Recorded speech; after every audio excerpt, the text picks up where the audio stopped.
جب موت کی تمنا کرنا جائز نہیں ہے، اپنے آپ کو ہلاکت میں ڈالنا جائز نہیں ہے، تو اپنی جان کو ہم کیسے خود سے ختم کر سکتے ہیں؟ خود رسول پاک صلی اللہ علیہ وآلہ وسلم جو ایک نبی اور رسول ہیں، اس کے باوجود بھی مہینوں تک آپ کے گھر میں چولہا نہیں جلتا تھا، آگ نہیں جلتی تھی، صرف کھجور اور پانی کے اوپر گزارا کرتے تھے۔ کیا ہم اپنے آپ کو مار کے اس بات کی گارنٹی ہمارے پاس موجود ہے کہ اس کے بعد ہمارے لیے جو آخرت کی زندگی ہے وہ آسان ہو جائے گی؟ رسول پاک صلی اللہ علیہ وسلم نے اس کا نماز جنازہ پڑھانے سے انکار کر دیا۔ تو آپ صلی اللہ علیہ وآلہ وسلم نے تو ہمیں اپنے جسم کے اوپر انتہائی مشقت کرنے سے منع کر دیا ہے۔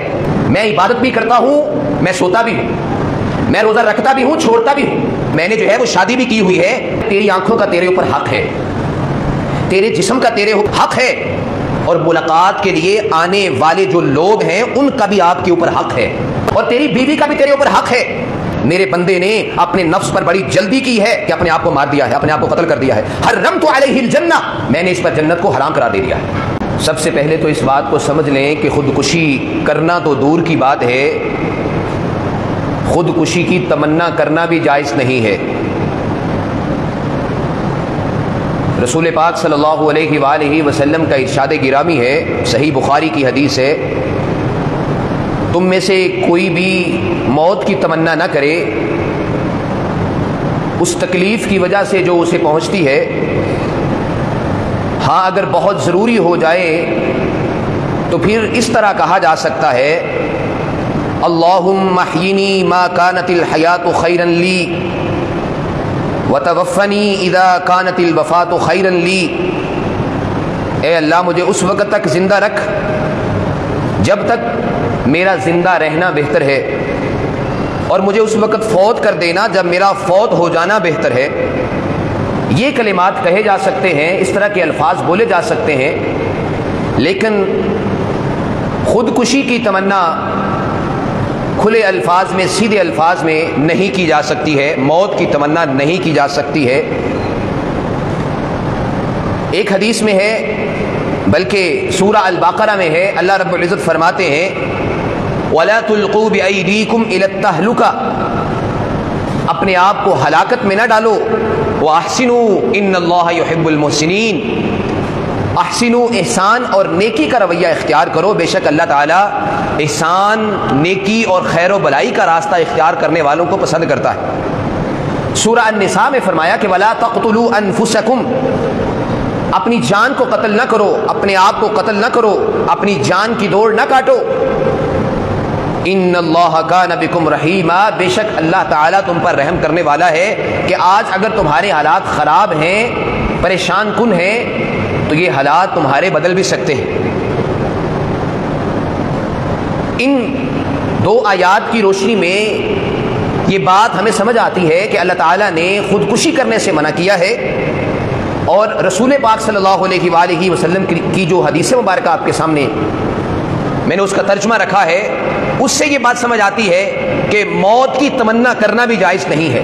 جب موت کی تمنا کرنا جائز نہیں ہے، اپنے آپ کو ہلاکت میں ڈالنا جائز نہیں ہے، تو اپنی جان کو ہم کیسے خود سے ختم کر سکتے ہیں؟ آج کل کے جس طرح کے حالات ہیں ہمارے ملک کے، بہت سے لوگ یہ سوچنا شروع کر دیتے ہیں اپنی معاشی تنگ دستی کی وجہ سے کہ اب ہمارے لیے اس دنیا میں جینا محال ہو چکا ہے، کیونکہ بظاہر وہ اپنی اولاد کے کھانے پینے کا بندوبست بھی جو ہے وہ نہیں کر پا رہے ہوتے، ان کے گھر کے حالات انتہائی تنگ ہوتے ہیں، وہ ہر وقت اسی سوچ و بچار میں رہتے ہیں کہ اگر صبح کا کھانا کھلا دیا ہے، کھا لیا ہے، تو شام کا کھانا کہاں سے پورا کرنا ہے، میں نے جو ہے وہ رات کی روزی روٹی کا بندوبست کہاں سے کرنا ہے۔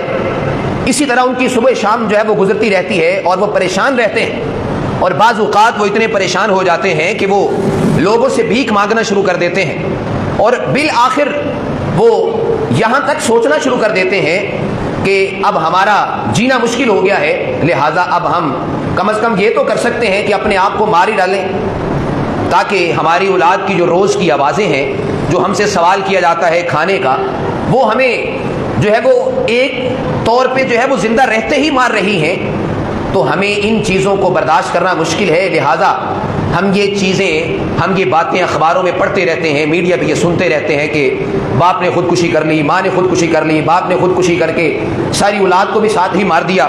بہرحال یہ سلسلہ معاشی تنگ دستی کا اپنی جگہ موجود ہے، رسول پاک صلی اللہ علیہ وآلہ وسلم کے زمانہ میں بھی معاشی تنگ دستی موجود تھی، معاشی بدحالی موجود تھی، لیکن وہاں پہ نظام ایسا تھا کہ اگر معاشی طور پہ بدحالی بھی ہے تو دوسرے لوگ ان کی جو ہے وہ خبر گیری کرتے تھے، دوسرے لوگ ان کا خیال رکھتے تھے، ان سے جو ہے وہ پوچھتے تھے، ان کو کوئی کمی ہوتی تھی اس کو پورا کرتے تھے۔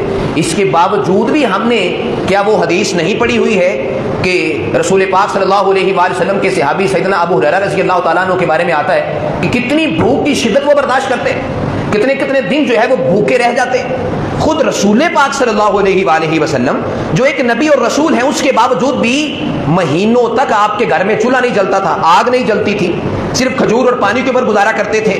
اگر ہم معاشی تنگ دستی کا اس طرح رونا روتے رہیں گے اور اپنے آپ کو موت کے گھاٹ اتار دیں گے، یاد رکھنا یہ بہت بڑا کام، ایک تو ہم نے تنگ دستی اس دنیا میں رہتے ہوئے برداشت کر لی، اور پھر کیا ہم اپنے آپ کو مار کے اس بات کی گارنٹی ہمارے پاس موجود ہے کہ اس کے بعد ہمارے لیے جو آخرت کی زندگی ہے وہ آسان ہو جائے گی؟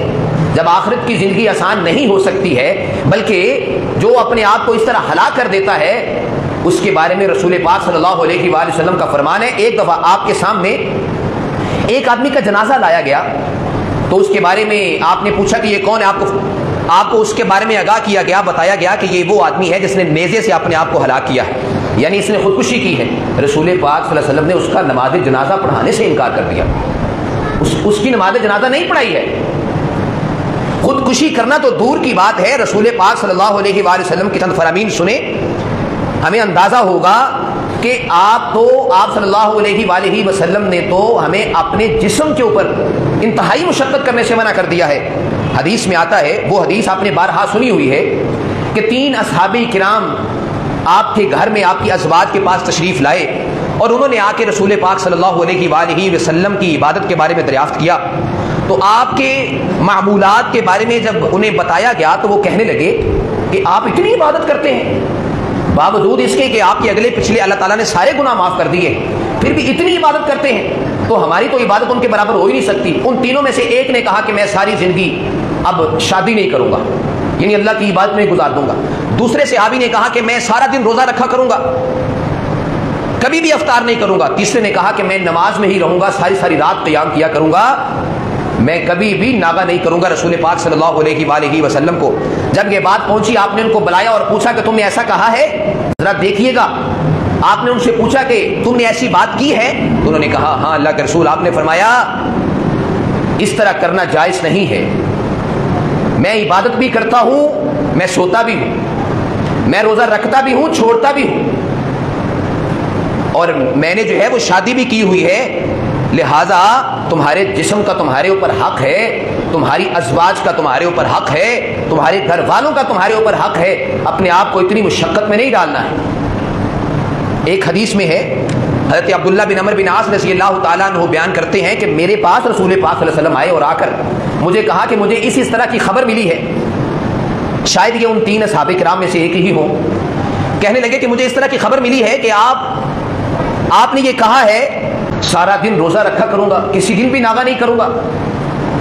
رسول پاک صلی اللہ علیہ وسلم کو اس صحابی رسول نے بتایا کہ جی ہاں یہ خبر درست ہے۔ آپ نے اس صحابی رسول کو فرمایا، اس کی تربیت کی، آپ نے فرمایا کہ تیری آنکھوں کا تیرے اوپر حق ہے، تیرے جسم کا تیرے اوپر حق ہے، اور ملاقات کے لیے آنے والے جو لوگ ہیں ان کا بھی آپ کے اوپر حق ہے، اور تیری بیوی کا بھی تیرے اوپر حق ہے، لہٰذا یہ سارے حقوق ہیں، ان کو پورا کرنا ہے۔ تم اس طرح کیا کرو، مہینے میں 3 روزے رکھ لیا کرو، ہر روز روزے نہ رکھو، کیونکہ ایک روزہ رکھنے ایک نیکی کا ثواب 10 گنا ہوتا ہے۔ اگر آپ ایک مہینے میں 3 روزے رکھ لو گے تو ایسے ہی ہے کہ جیسے آپ نے پورے مہینے کے روزے رکھے، تو وہ ایسے ہی ہو جائے گا کہ جیسے آپ نے پوری زندگی روزے رکھے۔ اس صحابی رسول نے کہا کہ نہیں اللہ کے رسول، میں اس سے زیادہ روزہ رکھنے کی طاقت رکھتا ہوں۔ آپ نے فرمایا کہ پھر حضرت داؤد علیہ السلام کی طرح روزہ رکھ لیا کرو۔ پوچھا گیا کہ وہ کس طرح رکھتے تھے؟ آپ نے فرمایا کہ وہ ایک دن روزہ رکھتے تھے، ایک دن افطار کرتے تھے۔ اب یہ ساری حدیثیں بیان کرنے کا کیا مطلب ہے، کیا مقصد ہے؟ صرف یہ کہ رسول پاک صلی اللہ علیہ وسلم نے یہاں تک منع کر دیا کہ تیرے جسم کا تیرے اوپر حق ہے، تیری آنکھوں کا تیرے اوپر حق ہے، تیرے جسم کے اعضاء کا تیرے اوپر حق ہے، ان کو اذیت نہیں دینی، یعنی عبادت کے اندر بھی ان کو مشقت میں ڈالنے سے منع کیا گیا ہے۔ حالانکہ اگر ہر روز روزہ رکھا جائے تو کیا یہ کوئی گناہ کا کام ہے؟ ساری رات عبادت کی جائے، کیا یہ کوئی گناہ کا کام ہے؟ نیکی کے اندر اپنا سارا وقت گزارا جائے تو کیا یہ گناہ کا کام ہے؟ ہاں یہ گناہ کا کام ہے، یہ گناہ کا کام ہے۔ کیوں گناہ کا کام ہے؟ کیونکہ رسول پاک صلی اللہ علیہ وآلہ وسلم نے فرما دیا ہے کہ جو میرے طریقے کے مطابق عبادت کرو گے وہی عبادت کا ثواب ملے گا، جو میرے طریقے سے ہٹ کے تم عبادت کرو گے اس کا ثواب نہیں ملے گا۔ بلکہ آپ کی زوجہ محترمہ سیدہ زینب رضی اللہ تعالی عنہا، آپ ایک دفعہ مسجد میں تشریف لائے، آپ نے دیکھا کہ مسجد کے دو ستونوں کے درمیان میں ایک رسی بندھی ہوئی ہے۔ آپ نے پوچھا کہ یہ کس کی رسی ہے؟ آپ کو بتایا گیا کہ یہ ان کی رسی ہے۔ آپ نے کہا، آپ نے جا کے پھر جو ہے وہ اپنی اس جو ہے وہ زوجہ سے پوچھا کہ یہ آپ نے اس طرح جو ہے وہ رسی کیوں باندھی ہوئی ہے؟ انہوں نے کہا کہ اس لیے تاکہ میں جب نماز پڑھتے پڑھتے، نفل پڑھتے پڑھتے، عبادت کرتے کرتے تھک جاؤں تو میں اس کے ساتھ ٹیک لگ جائے، میری ٹیک لگ جائے تو میں عبادت میں اپنے آپ کو مصروف رکھوں۔ رسول پاک صلی اللہ علیہ وسلم نے فرمایا کہ تب تک عبادت کرو جب تک ایکٹیو رہو، جب تک چستی رہے تب تک عبادت کرو، جب سستی کا شکار ہو جاؤ تو بیٹھ جاؤ، آرام کرو، آرام کرنے کے بعد پھر عبادت کرو۔ یہ کوئی طریقہ نہیں ہے کہ بندہ یہ اس بات کی نظر مان لے کہ میں نے ایسے ہی کرنا ہے۔ یہ عبادت نہیں ہے کہ انتہائی تھکاوٹ ہے، اب بندہ صبح سے لگا ہوا ہو کہ وہ جو ہے وہ نفل نوافل ہی پڑھی جا رہا ہے، عبادت کے اندر ہی مصروف ہے، اسے تھکاوٹ بھی ہو گئی ہے پھر بھی وہ سو نہیں رہا، کیونکہ اس نے کہا ہوا ہے کہ میں نے اللہ کی عبادت میں اپنے آپ کو کھپا دینا ہے۔ رات کو سونا یہ بھی عبادت میں شمار ہوگا۔ ہاں، رات کے آخری پہر میں اٹھ کے جو ہے وہ نماز تہجد کا اہتمام کیا جائے۔ ایک دفعہ رسول پاک صلی اللہ علیہ وآلہ وسلم خطبہ دے رہے تھے، خطبہ دیتے ہوئے آپ نے ایک آدمی کو دیکھا کہ وہ سامنے دھوپ میں کھڑا ہوا ہے۔ آپ نے اپنے اصحاب سے پوچھا کہ یہ جو سامنے بندہ دھوپ میں کھڑا ہے یہ کیوں کھڑا ہوا ہے؟ آپ کو بتایا گیا کہ اس بندے نے یہ نظر مانی ہے کہ یہ دھوپ میں ہی کھڑا رہے گا، چھاؤں میں نہیں آئے گا، اور یہ کھڑا ہی رہے گا، بیٹھے گا بھی نہیں، یہ دھوپ میں ہی رہے گا، چھاؤں میں نہیں آئے گا، اور یہ کھڑا ہی رہے گا، بیٹھے گا نہیں، اور اس نے یہ بھی نظر مانی ہے کہ یہ کسی سے کلام بھی نہیں کرے گا۔ رسول پاک صلی اللہ علیہ وآلہ وسلم نے اسے حکم دیا کہ اس طرح کی نظر ماننا بھی درست نہیں ہے، اس طرح کی نظر ماننا بھی درست نہیں ہے، لہذا اپنے آپ کو چھاؤں میں لے کر آؤ اور لوگوں سے کلام کرو اور بیٹھ جاؤ۔ آپ نے اس سے منع کر دیا۔ اب ہماری تو جو ہے وہ تربیت ہمارے پیارے نبی نے یہ کی، یہاں تک کر دی کہ اپنے آپ یعنی اپنے جسم کو آپ لوگوں نے جو ہے وہ اس طرح مشقت میں نہیں ڈالنا ہے، تکلیف میں نہیں ڈالنا ہے، تنگی میں نہیں ڈالنا ہے۔ تیرے جسم کا تیرے اوپر حق ہے، ایسے خواہ مخواہ اسے تکلیف نہیں دینی ہے۔ تو جب ہماری عبادات کی جو ہے وہ تعلیم ہمیں یہ دی گئی ہے اور ہمارے پیارے نبی نے ہمارے جسم کا حق ہمیں بتا کے یہ کہا گیا ہے کہ تکلیف نہیں دی جا سکتی، تو اپنے آپ کو ہلاک کیسے کیا جا سکتا ہے؟ اپنے آپ کو مارا کیسے جا سکتا ہے؟ پھر دوسری بات یہ ہے، کیا یہ جسم ہمارا ہے؟ اس کا خالق کون ہے؟ اللہ تعالیٰ ہے۔ ہمارے جسم کا خالق اللہ تعالیٰ ہے، تو پھر یہ جسم ہمارا تو نہ ہوا، تو اس کو مارنے میں ہم اپنی مرضی کیوں کرتے ہیں؟ ہم اپنی مرضی کر ہی نہیں سکتے۔ یہ جسم ہمارا ہے ہی نہیں ہے، یہ میرا جسم میری مرضی نہیں ہے، یہ اللہ کا دیا ہوا ہمارے پاس امانت ہے، اس نے اس کو تخلیق کیا ہے، اس نے اس کو بنایا ہے، اس کی امانت ہمارے پاس موجود ہے۔ ہم اپنی مرضی سے اسے ہلاکت میں نہیں ڈال سکتے، اسے ہم اپنی مرضی سے اتنی سخت تکلیف کے اندر نہیں ڈال سکتے۔ رسول پاک صلی اللہ علیہ وآلہ وسلم نے اس کی اخروی سزا کیا ہوگی، جو آدمی جو ہے وہ خودکشی کر لیتا ہے اس کو آخرت میں کیا سزا ملے گی؟ اور یہ حدیث صحیح بخاری میں ہے، حدیث نمبر 1364۔ آپ نے فرمایا کان برجل جراح، ایک آدمی زخمی ہو گیا، فقتل نفسہ، تو اس نے اپنے آپ کو قتل کر دیا۔ فقال اللہ، تو اللہ تعالی نے فرمایا بدرنی عبدی بنفسہ، میرے بندے نے اپنے نفس پر بڑی جلدی کی ہے کہ اپنے آپ کو مار دیا ہے، اپنے آپ کو قتل کر دیا ہے۔ حرمت علیہ الجنہ، میں نے اس پر جنت کو حرام قرار دے دیا ہے۔ اور یہ صحیح بخاری کی حدیث ہے، یہ اللہ تعالیٰ فرما رہے ہیں، اور یہ حدیث قدسی ہے اور صحیح بخاری کی ہی حدیث ہے، حدیث نمبر 5778۔ رسول پاک صلی اللہ علیہ وآلہ وسلم کا ارشاد گرامی ہے کہ جس نے اپنے آپ کو پہاڑ سے گرا کے قتل کیا، جب وہ جہنم کی آگ میں جائے گا تو اسی عذاب کے اندر ہمیشہ ہمیش رہے گا۔ وہ اسی طرح پہاڑ پہ چڑھے گا، گرے گا، پھر چڑھے گا، پھر گرے گا۔ اس کی حالت جو گرنے یعنی اس کی حالت جو ہے وہ گرتے وقت جو ہوئی تھی، جو تکلیف اس نے برداشت کی تھی، اس تکلیف کو ایک تو جہنم کی آگ کی اپنی تکلیف ہوگی، دوسرا پہاڑ پہ چڑھ کے بار بار اس کو جو ہے وہ خودکشی کرنے کی تکلیف ہوگی۔ حدیث کے الفاظ ہیں خالدا مخلدا فیہا ابدا، کہ وہ اس میں ہمیشہ ہمیش کے لیے ایسا ہی کرتا رہے گا۔ اور جس نے اپنے آپ کو زہر دے کے قتل کیا، جس نے اپنے آپ کو زہر دے کے قتل کیا تو وہ زہر اس کے ہاتھ میں تھما دی جائے گی اور وہ جہنم کی آگ میں اس زہر کو بار بار پیے گا اور اسی تکلیف سے گزرتا رہے گا جس تکلیف سے وہ دنیا میں رہتے ہوئے گزرا تھا. اور آگے الفاظ ہیں خالدم مخلدن فیہا ابد، اور آگے الفاظ ہیں خالدم مخلدن فیہا ابدا، یہ عمل ہمیشہ ہمیشہ کے لیے جہنم کی آگ میں کرتا رہے گا. اور جس نے اپنے آپ کو لوہے کی کسی چیز سے قتل کیا وہ لوہے کی چیز اس کے ہاتھ میں تھما دی جائے گی اور وہ اس کو اپنے پیٹ میں، جس طرح اس نے اپنے آپ کو مارا تھا اور قتل کیا تھا، اسی طرح اپنے پیٹ میں اس کو مارتا رہے گا اور اپنے آپ کو اسی طرح قتل کرتا رہے گا. خالدم مخلدن فیہا ابدا، اور یہ عمل ہمیشہ ہمیشہ کے لیے جاری رہے گا. اور جب یہ ہمیشہ ہمیشہ کے لیے کہہ دیا ہے تو اس کا مطلب آپ بخوبی سمجھتے ہیں کہ آخرت میں موت کو بھی ایک مینڈے کی شکل میں لا کے ذبح کر دیا جائے گا. مینڈے کی شکل میں لایا جائے گا موت کو اور کہا جائے گا اہل جنت کو ہاں بھائی دیکھو اسے پہچانتے ہو یہ کیا ہے؟ سارے اہل جنت کہیں گے ہاں ہم پہچانتے ہیں یہ موت ہے. پھر اہل جہنم کو کہا جائے گا ہاں بھائی دیکھو آپ اس کو پہچانتے ہو یہ کیا ہے؟ اہل جہنم کہیں گے ہاں ہم اسے پہچانتے ہیں یہ موت ہے. ان سب کے سامنے سب کو دکھا کے اس کو مینڈے کی صورت میں ذبح کر دیا جائے گا اور کہا جائے گا اب آج کے بعد ہمیشہ ہمیشہ کے لیے تم نے ادھر ہی رہنا ہے، اب موت نہیں ہے، زندگی ہی زندگی ہے. تو جن کو ہمیشہ ہمیشہ کے لیے جہنم میں ڈال دیا گیا ان کا پیچھے باقی کیا بچا ہے؟ لہذا اپنی جان کو قتل کرنے میں جلدی نہ کیجیے. یہ جان ہمارے پاس اللہ کی دی ہوئی امانت ہے. ایک آخری واقعہ میں آپ کے سامنے رکھتا ہوں. ایک جنگ کے دوران رسول پاک صلی اللہ علیہ وآلہ وسلم بھی اس کے اندر شریک تھے. ایک صحابی رسول جو تھے، اللہ کے صحابی تھے، آپ صلی اللہ علیہ وآلہ وسلم کے ساتھی، آپ کے جان نثار، آپ کے صحابی تھے. اصحابہ کرام نے دیکھا کہ وہ بڑی جواں مردی کے ساتھ لڑ رہے ہیں اور اتنی دلیری اور جواں مردی کے ساتھ لڑ رہے ہیں کہ جو بھی ان کے سامنے آتا اس کو زیر کر دیتے، اس کو گرا دیتے. اور آگے بڑھتے رہے. رسول پاک صلی اللہ علیہ وسلم کے سامنے اصحاب نے ان کی جواں مردی کا ذکر کیا کہ دیکھیں کتنا دلیر اور بہادر آدمی ہے. آپ نے فرمایا کہ یہ جہنمی ہے. اللہ اکبر. اب وہ صحابی جس نے یہ سنا کہ آپ نے کہہ دیا کہ یہ جہنمی ہے، اس نے کہا کہ اب میں اس کا تعاقب کروں گا. وہ ان کے پیچھے لگ گئے.